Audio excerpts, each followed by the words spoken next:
Gepleyer Azatlyk Radiosu.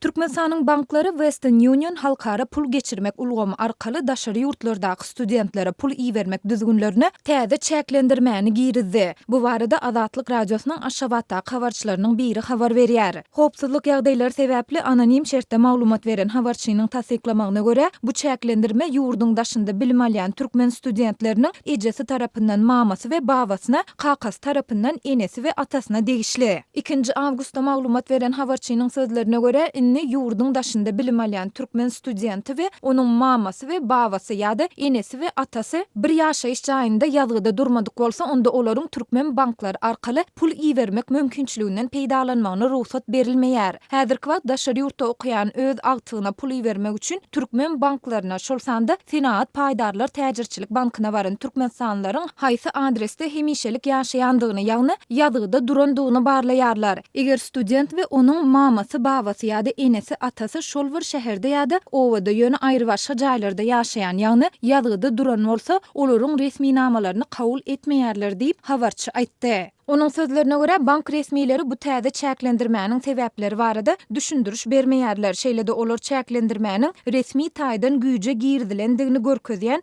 resmi namany hem ilat köpçüligine ýetirmeýärler. Bu çäklendirme barada Senat bankynda hiç ýyly bildiriş ýa-da resmi nama asylmandyr. Adamlaryň köpüsi nägile bolup alaşsyz ýygyna gaýdýar. Ýöne nägileliklerini açaçan beýan edip bilmeýärler. Bir studentiň mamasy bu çäklendirmäniň sebäpleriniň düşündirilmegini sorap banka hat ýazdy. Ýöne onuň hatyna umumy jogap berdiler, ýagny onuň soragyna derek başga zat ýazypdyrlar. Şol Aşgabatly denan häzir 2-nji ardasyny ýazmaga taýýarlanýar diýip habarçy bellidi. Habarçy bu çäklendirmäge garamazdan daşary ýurtda okuyan ogul gyzyna ýa-da agtygyna pul iýermek üçin her gün türkmen banklaryna, şol sanda Senat banka barýan türkmensanlaryň sanynyň onlarçadygyny, günüň dowamında nowatdaky adamlaryň sanynyň köpelmese azalmaýandygyny hem bellidi. Azatlyk Radiosu daşary ýurtlarda okuyan türkmen studentlerine pul iýermek mümkinçiliklerine girdilen täze çäklendirme we onuň sebäpleri barada maglumat almak üçin Türkmenistanyň Merkezi Banky we Senat Paýdarlar Täjirçilik Banky bilen habarlaşanda bu barada kommentari alyp bilmedi.